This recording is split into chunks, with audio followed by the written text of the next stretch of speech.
الحمد لله الحمد لله الذي خلق السماوات والأرض وجعل الظلمات والنور ثم الذين كفروا بربهم يعدلون أشهد أن لا إله إلا الله وحده لا شريك له وأشهد أن محمدا عبده ورسوله اللهم صل وسلم على سيدنا ومولانا محمد وعلى آله وصحبه أجمعين أما بعد فيا عباد الله اتقوا الله حق تقاته ولا تموتن إلا وأنتم مسلمون وقال القرآن الكريم وهو أصدق القائلين أعوذ بالله من الشيطان الرجيم بسم الله الرحمن الرحيم والذي خلقكم من تين ثم قضى أجلا وجعل مسمى عنده ثم أنتم تمترون. Masyarul muslimin rahimakumullah. Pertama dan utama marilah kita bersyukur dan memuji kepada Allah Subhanahu wa taala. Dengan rahmat dan hidayahnya kita masih dipertemukan dalam ketaatan kita kepada Allah Subhanahu wa taala dalam rangka melaksanakan salat Jumat secara berjamaah. Semoga rangkaian ibadah kita mendapatkan pahala yang berlipat ganda dan mendapatkan keridhaan dari Allah Subhanahu wa taala. Amin. Selawat serta salam marilah kita sanjungkan kepada kepangkuan besar Muhammad sallallahu alaihi wasallam dan keluarganya beserta para sahabat dan pengikut setianya sampai akhir zaman. Sidang jamaah rahmatullah, sebagaimana khotib mewasiatkan kepada kita, marilah kita meningkatkan iman dan takwa kita kepada Allah Subhanahu wa taala dengan sebenar-benarnya takwa, melaksanakan segala apa yang diperintahkan Allah dan meninggalkan apa yang dilarangnya. Masyarul muslimin rahimakumullah, pada khutbah Jumat kali ini kita mengulang kembali tentang kunci hidup bahagia dari Imam Al-Ghazali di dalam kitab Kimia As-Sa'adah, itu kimia kebahagiaan. Ada sementara kalangan yang mendefinisikan bahwa kebahagiaan itu identik dengan kepemilikan harta benda. Meskipun tidak kita pungkiri bahwa kepemilikan harta benda itu bisa menyebabkan kita merasa bahagia. Namun sejatinya faktor kepemilikan harta benda itu tidak hanya salah satu penyebabnya yaitu harta benda saja. Jadi masih banyak faktor lain yang membuat manusia itu bisa bahagia. Nah, terkadang kita melihat sisi materialistik, sisi materinya, bahwa ada nyata-nyata juga tidak semua manusia itu bahagia. Ada kisah dari akhir hidupnya seorang miliarder, salah satu CEO Amerika Serikat yang punya perusahaan Apple, yang namanya Stephen Jobs. Dia meninggal dunia di usia 56 tahun dan dia mengalami penyakit namanya kanker pankreas. Perusahaan Apple ini meninggalkan kekayaan yang luar biasa. Ada 7 miliar dolar Amerika yang luar biasa, yang pada akhir hidupnya beliau menyampaikan bahwa menurut saya saat ini hidup ini adalah inti dari kesuksesan itu sendiri. Tapi saya tidak bahagia dengan apa yang saya miliki. Di akhir hidup saya bahwa kekayaan kita itu hanya sebagai angka saja. Nah, saat ini ketika saya tergeletak di tempat tidur dalam keadaan sakit, maka tidak ada yang bisa menolong saya. Saya mengalami hidup saya ini dan saya tahu bahwa semua ketenaran dan aset kita itu tidak ada artinya saat namanya menghadapi kematian. Jadi kata Stephen Jobs ini juga bahwa Anda bisa bayar orang untuk menyetir mobil, untuk memimpin sebuah perusahaan atau memenuhi kebutuhan-kebutuhan hidup kita, mengumpulkan banyak harta dan ketenaran. Tapi kita tidak bisa namanya membayar orang yang memikul rasa sakit itu. Jadi ada banyak materi saat itu hilang itu bisa diganti, tetapi tidak bisa diganti namanya kehidupan kita ini. Nah, jamaah rahimakumullah, banyak faktor yang meskipun sifatnya bukan materi, namun bisa menyebabkan kita itu merasa bahagia. Maka diungkapkan dalam kitabnya Kimiyatu As-Sada, Imam Al-Ghazali ini menerangkan perihal penyebab manusia itu bisa bahagia. Berkaitan dengan kebahagiaan, Imam Al-Ghazali ini mengungkapkan kebahagiaan itu bisa diraih ketika bertemunya anggota tubuh kita itu dengan salah satu servernya dengannya, artinya ada yang hubungannya. Artinya kenikmatan atau kebahagiaan mata, misalnya ini ketika kita itu memandang yang indah-indah.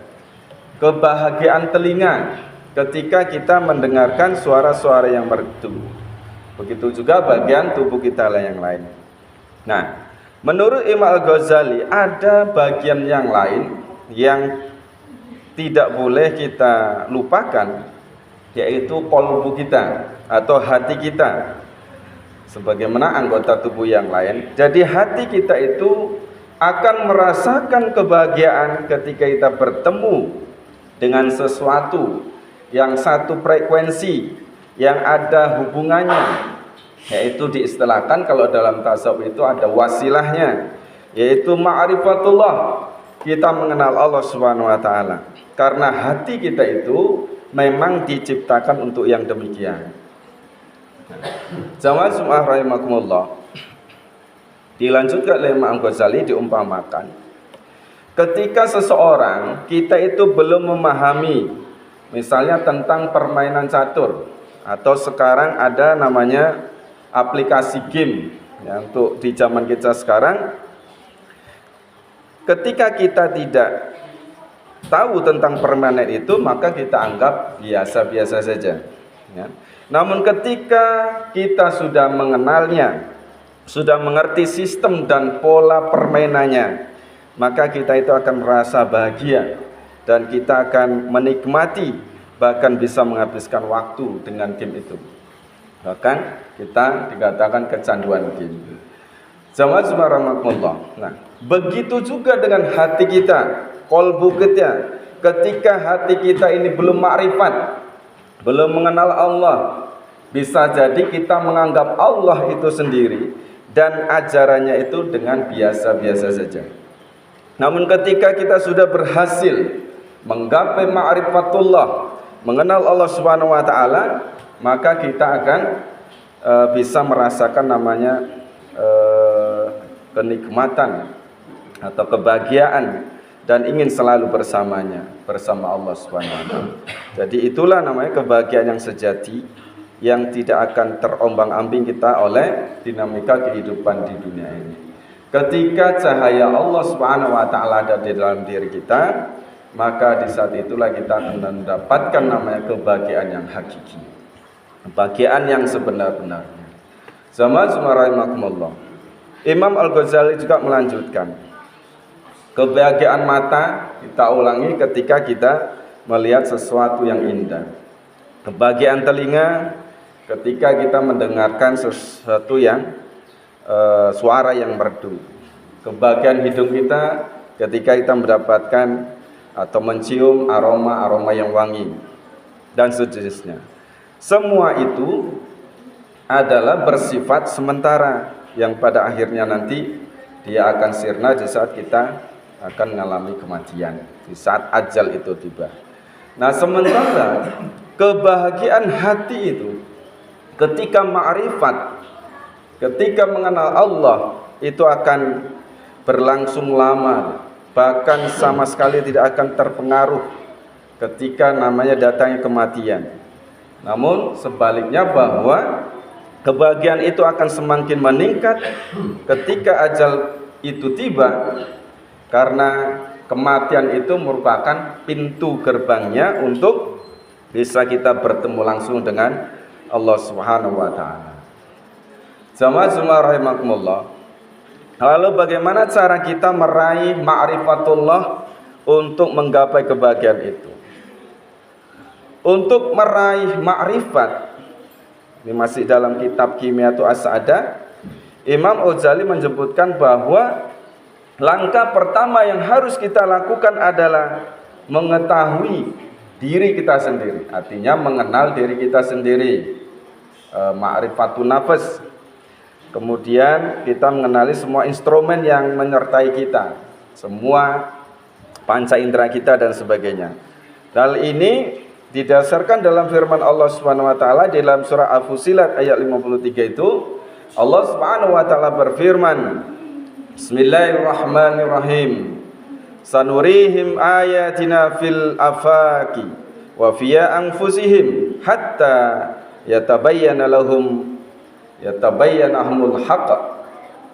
Kami akan memperlihatkan kepada mereka tanda-tanda kebesaran kami di segenap penjuru dan pada diri mereka sendiri, sehingga jelaslah bahwa bagi mereka bahwa Al-Quran itu adalah al-haq, bahwa Al-Quran itu adalah benar. Selanjutnya Imam Al-Ghazali pun mengutip sebuah perkataan yang cukup masyhur, ini di kalangan oleh kaum sufi, bagi seorang hamba Allah, man arafa nafsahu faqad arafa rabbahu. Siapa saja yang mengenal dirinya, sungguh ia telah mengenal Tuhannya. Kemudian Imam Al-Ghazali juga menekankan kepada kita, maksud mengenal di sini itu tidak hanya pada organ tubuh yang namanya kaki, tangan, telinga dan seterusnya. Akan tetapi yang lebih dari itu adalah seorang yang salik, seorang yang berjalan kepada Allah Subhanahu wa taala, itu mestinya kita mengenal namanya dimensi batin kita yang ada di dalam diri kita sendiri. Di Imam Al-Ghazali juga mengatakan bahwa sungguh telah berkumpul dalam batinmu sejumlah sifat, di antaranya adalah sifat binatang, hewan buas, binatang buas, setan dan malaikat. Itu semua ada di dalam diri kita sebagai manusia. Maka dijelaskan oleh Imam Al-Ghazali, sifat-sifat yang bersemayam dalam diri kita, dalam diri manusia ini, itu mempunyai selera kebahagiaan yang berbeda-beda. Nah, dijelaskan misalnya kebahagiaan binatang itu senangnya ketika makan, minum, tidur, bersetubuh. Kemudian kebahagiaan binatang buas itu senangnya berkelahi, menyerang, membunuh. Sementara kebahagiaan setan itu dia melakukan namanya tipu daya, berdusta, melakukan kejahatan. Jamaah subhanallah. Semua karakter itu, kata Imam Al-Ghazali, itu telah bersemayam di dalam diri kita sebagai manusia. Kemudian Imam Al-Ghazali menyindir kita, jika kita termasuk golongan binatang, hewan buas dan setan, maka perbanyaklah melakukan hal itu. Namun perlu diingat bahwa kebahagiaan yang demikian itu bersifat sementara, jadi tidak abadi. Nah, sebaliknya kebahagiaan malaikat itu adalah ketika menyaksikan keindahan Tuhan, memandang wajahnya, bertemu dengan Allah Subhanahu wa taala. Tadi alatnya apa? Qalbu kita, hati kita. Jadi kalau orang bertarikat itu kiblat syariat kita di Mekah sana. Kiblat tarikat qalbu kita itu. Kiblat hakikat kalau kita punya guru mursyid. Kiblat ma'rifat ya Allah itu sendiri. Nah, kiblat qalbu ini setelah itu kiblat tarikat untuk kita sebagai alat berjalan kita kepada Allah Subhanahu wa taala. Nah, hal demikian karena malaikat sepenuhnya itu terbebas dari karakter binatang maupun setan yang telah kita sebutkan di atas. Oleh karena itu, untuk menonjolkan karakter malaikat dalam diri seseorang, diri kita ini adalah kita harus mengendalikan hawa nafsu kita. serta karakter binatang dan setan yang ada di dalam diri kita. Jamaah semua rahimakumullah. Dengan demikian, kebahagiaan sejati menurut Imam Al-Ghazali adalah ketika seseorang ini mampu, kita itu mampu mencapai ma'rifatullah, mampu kita mengenal Allah Subhanahu wa taala. Hal ini bisa kita raih dengan cara mengendalikan hawa nafsu kita dan menurunkan tensi berupa karakter binatang dan setan yang ada di dalam diri kita. Nah, ketika sudah sampai dalam kondisi demikian, maka hati kita bisa terkoneksi, namanya dengan wifi semesta bahasa kita sekarang, tersambung dia, yang pada akhirnya kita bisa menyaksikan namanya keindahan Allah Subhanahu wa taala. Jadi bukan bacaannya, kita baca 1000 kitab pun, baca ayat yang kita hafal, kalau tidak tersambung dia tidak akan sampai. Maka harus terkoneksi, tersambung dia kepada Allah Subhanahu wa taala, maka satu ayat kita baca akan bermakna, akan bisa menyelamatkan kita sampai di dunia dan di akhirat. Jamaah subhanallah, mudah-mudahan kita dimudahkan untuk mendapatkan namanya kebahagiaan di dunia maupun kebahagiaan di akhirat. Amin ya rabbal alamin. Bismillahirrahmanirrahim. Alhamdulillahilladzi arsala rasulahu bil huda wa dinil haqq yudhhirahu 'alad dini kullihi wa kafa billahi shahida.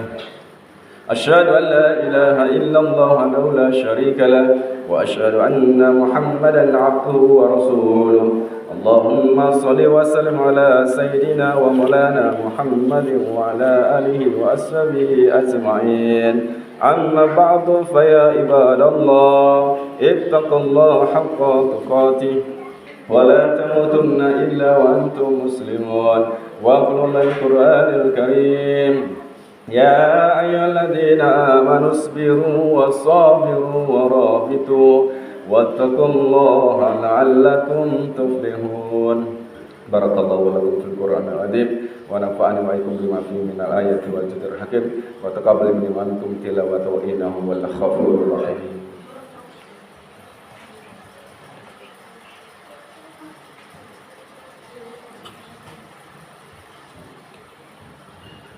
Alhamdulillahilladzi an'ama 'alaina bi ni'matil iman wal islam. Asyhadu an la ilaha illallah wahdahu la syarika lah wa asyhadu anna Muhammadan 'abduhu wa rasuluh.